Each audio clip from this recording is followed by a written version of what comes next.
Oh wow, we've got a really packed week this week with new toolings from Tamiya and announcements from Eduard. But first, the question. Let's get down to it. So the question for this week is: how many Grumman Voss P193 aircraft were built? A, none. B, just one prototype. C, 3 prototypes. Or D, 7 prototypes. Leave your answer in the comments. And let's get down to the toolings for this week.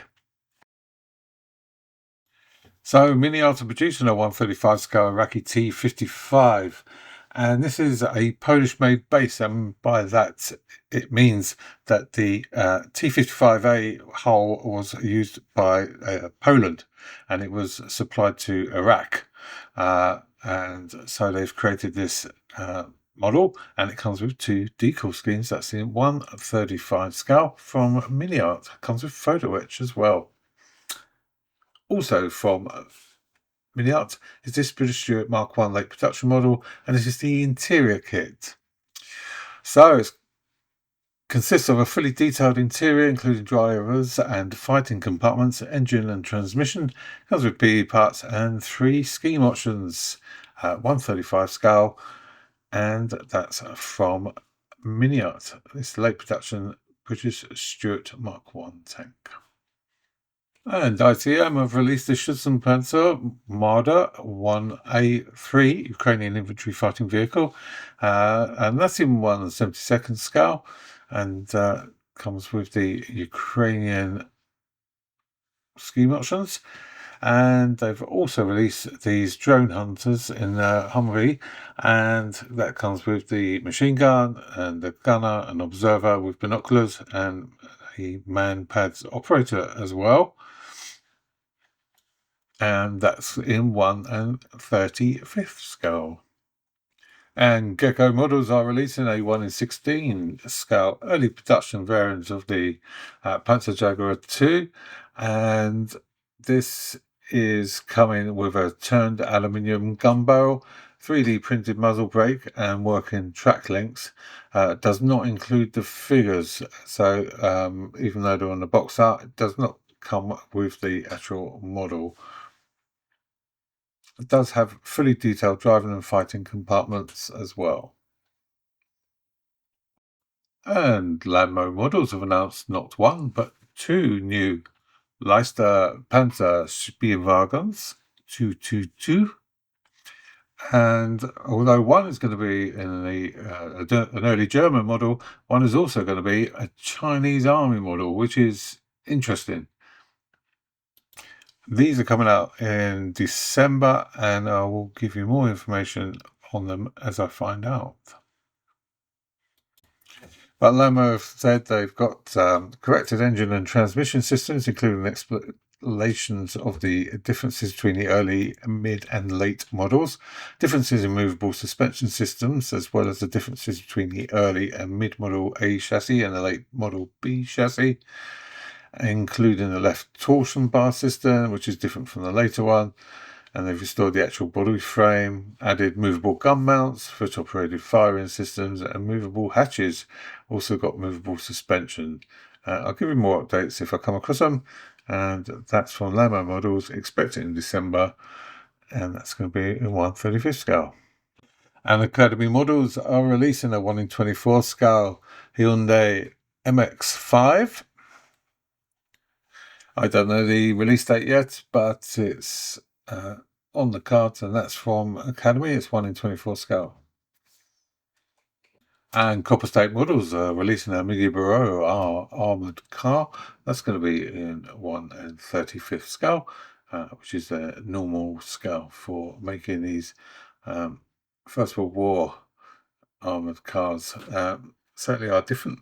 They go together very well, and they produce lovely little instructional booklets that go with their models. Yeah, you can always put these together fairly quickly, and they make a nice kit. So that's from Copper State models.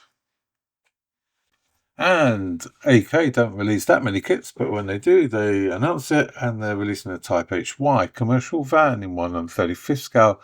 Comes with 4 scheme options, some photo etch parts as well, and you can pose the rear doors open or closed. They're also releasing this Trabi 601S, and that's in 1/35 scale as well. 80 parts and 6 painting scheme options. It also comes with photo etch parts and vinyl tyres.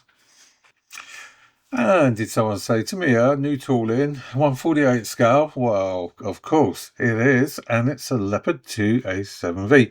That's just been announced. That's as much as we know, and that's the only image I have of it. Is it the box art, 1/48 scale from Tamiya, a new tooling. And attack kits are releasing a 1/72 scale Humber Scout car with a Vicar K machine gun. It's a limited edition kit, includes 3D printed parts, wheels, storage set, British Commander figure, and represents the Humber Scout car armed with one Vickers K machine gun. It is part of the Fight for Us series of kits, includes basic plastic parts supplemented with 3D printed details such as storage wheels and other parts. In addition, the kit includes a highly detailed commander figure in a typical British uniform as a special bonus. The decals allow you to build 2 models of Czechoslovak and 1 Polish vehicle. That's from Attack Kits. And Thunder Models releasing a 1/35 scale LRDG patrol car. And that's from Thunder Models. And that's in 1/35, as I said. And if you're looking at this thinking, I've seen this before on this channel, that's not new. It is actually. This is a 1/35 scale. Previously it was a 1/72. This is Sova M's first 1/35 scale kit, the BB-19 Boomin' Beaver, used by the US Navy. 270 parts on 10 sprues, and it has a schemed decal sheet for 1 option. Comes with PEs and painting masks, full hole and display stand. That's from Sova M, 1/35 scale, and we haven't got it yet. You have to pre-order it. And Tamiya are making this very interesting. One in 4/4 scale, Nordenfeld 2, a steam-powered submarine. Tamiya are a Ukrainian firm. Comes with a bit of photo etch and some pretty straightforward parts there to assemble the submarine. And Border Models have announced they're releasing this Chinese Navy destroyer type 052DL, and it's going to be in 1/350 scheme, and that's as much information as I have at the moment, and I'll give you more updates as I find it. And Bravo 6 have announced some new 1/35 scale figures. These include a US gun truck crew, can be used from Vietnam to modern wars, some Rhodesian light infantry, which is a new addition, so that's an interesting one. And they've also released the second kit of the 4-kit series of the Chindits, all in 1/35 scale. So I have some fantastic news for those guys who have been waiting for this B-17 project, which is military models, have now completed it. They will have a limited number of these available at the Scale Model World Show in Telford this November. The price is going to be £100, and that's just for one side. You can buy both sides and put them together to make a cross-section of the fuselage. I can't wait to see some of these painted up. I think they're going to look awesome. Anyway, if you can't get to Telford, don't panic, because if you go on their website, they will have them for sale in November, but the price is yet to be determined. Yeah, have a look on their website if you're interested. Mitch's Military Models, they're on Facebook as well. And if you get to Telford, keep your eyes open for them. And if you've got a spare £100 lying around, then one of them could be yours. So it's a great update, and look forward to seeing it. And Young Miniatures are producing this 1/10 scale resin model of a US 1st Marine Division based in Al Balkan in Kuwait in 1991. 6 pieces, 200 grams, made of resin. Stunning figure. Looks really good. And Airfix have done a surprise kit announcement. They often do it this time of year. and they're building upon their tooling of the 2021. They've included an extra sprue, and this will enable you to make the TT35 version as well as the B35 version. And you can have open and closed bulge bomb bay doors, a £4,000 cookie bomb bay interior parts, target towing winch parts and other details. These are all new parts. Marking options for 3 new schemes, and some of those look exciting. And the squadrons covered are 139 Squadron, and we've got number 3 Civilian Anti-Aircraft Cooperation Unit, and we have 128 Squadron. Fantastic, that one is particularly good. Anyway, that's from Airfix. It's got high reviews, very positive reviews on this kit, and this is some extra details added to that kit, so new parts. And FineMolds are releasing this F4J Aardvarks limited edition kit. Faithfully reproduces a short nose variant with fine differences between submodels accurately represented. The cockpit completely retooled for the Dray version, featuring newly moulded parts, high precision laser engraved detail. Markings include three decal options. One of the aircraft shot down during the Vietnam War. Fuselage center section, moulded as a single slide mould piece to minimize seams. Panel lines used smartly to hide joins. Some details, laser engraved cockpit, gear bays and exhaust vent interiors. Splitter vane holes faithfully represented. Heat-resistant tailplate made as a separate paint-friendly part. Choice of open or closed canopy with a separate closed version. Horizontal stabilizer is engineered for precise alignment. And there's 147 parts, 8 figures and decals. And its release is planned for February 2026. And Havilland Models, they're on Facebook, and they've also got a website. You can see it at the bottom of the screen there. They're releasing this Marder M1 Mauler, and it's a resin parts, and it goes together to make this fantastic looking model with lots of detail. So this is for sale now. They're also producing a 1/32 scale in November. So you can get in touch with them on their Facebook page and ask them about that. And at the time of recording, I've had a look on their website. This plane isn't on there yet, but it is featured on their Facebook page. So you can reach out to them on their Facebook page. I'm sure they'll give you some details. Prices for these kits vary, so it's impossible to say how much they are, but I think you're looking between 60 and $100. But you need to speak with them, and that's only a ballpark figure. I do not know the actual price. And Mini-Art are releasing their 1/48 scale P47M Thunderbolt. This is the advanced kit. It's a highly detailed model. Comes with photo etch parts, 3 marking schemes, detailed cockpit and engine, accurate wing and fuselage design, and some lovely scheme options there. That's from Mini-Art. It's their advanced kit, has lots of detail.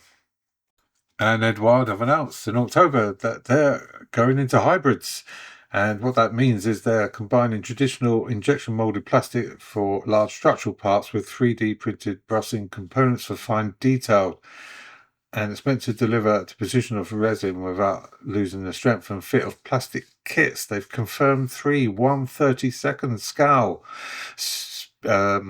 kits for next year. Supermarine Spitfire Mark 9, Focke-Wulf FW190A and a 190D, all in 1/32. These were previewed at Eduard's E-Day in 2025, and they're now listed on ScaleMates as new tools. Very exciting, and designed as next generation profile pack kits.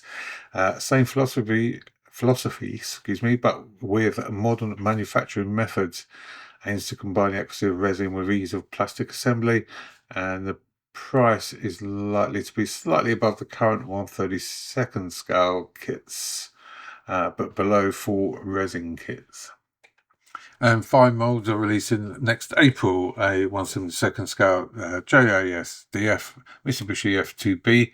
The difference between this and a previous version of theirs is that this will include a pilot figure, and they've actually gone on to say that their kits will from now on include pilot figures. So that's good to know. Makes a beautiful kit, as you can see. That's from FineMolds. It's going to be 1/72, and it's coming out with a pilot figure. 4 scheme options as well. Wow, hasn't it been an exciting week so far? Anyway, it's not over yet by any means. LF Models are releasing these LOX3s helicopters. Two versions, light utility helicopter. This comes with 5 scheme options, including France, Spain, Malta, Belgium and Switzerland, 1/72 scale. And they're also releasing LOX3 in European service, 1/72 scale as well. Holland, France, Ireland, Austria and Denmark are your scheme options with the European service one. That's from LF. And Mark 1 Models are releasing a new 2025 mould for a Messerschmitt Bf 109G10 and C10.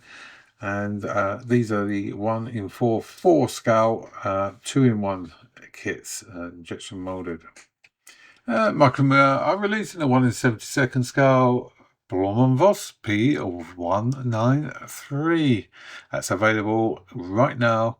You can get it from the AMP website. And Tamiya have announced a new 1/72 scale Grumman F14 Tomcat. This was announced at the Japanese Model and Hobby Show, and it's a brand new tooling. It's going to be coming out in December of this year, and it's 1/72 scale, as I said, not 1/48. And this kit has a wingspan 272 millimeters, fuselage length is 265. Variable sweeping wings are depicted, so you can have them out or in. Distinct parts interchangeable after completion. You can depict ceiling plates and airbags with the wings in various positions. Canopy, air intake, side sections and fuselage sides are slide molded to ensure their shapes and surfaces are accurately depicted. Horizontal stabilizers move thanks to polycaps, and the modeler has a choice of open and closed fuel probe and boarding ladders and steps, and parts are included for recreating laser guided bombs. The model comes with 2 seated crew figures and 5 US Navy marking options. It sounds very much like their 1/48 kit, but I'm sure the price will be considerably cheaper. And for those of you who struggle with space at 1/72 scale, Grumman F14 Tomcat may be just what you're looking for. What a fantastic announcement that is. Anyway, thank you very much for watching. Please subscribe. Why wouldn't you subscribe to this channel? Hit me a like if you've liked it. And if you haven't guessed it already, we are coming towards the end of the show. So that means let's flip back to the question. So how many Blom and Vought B193 aircraft were built? Well, actually, there wasn't any. So if you said the answer was A, none, you would have been correct. Thank you very much for watching, and I hope to see you in a couple of weeks. Happy modelling, guys, and stay safe. See you soon. Bye for now.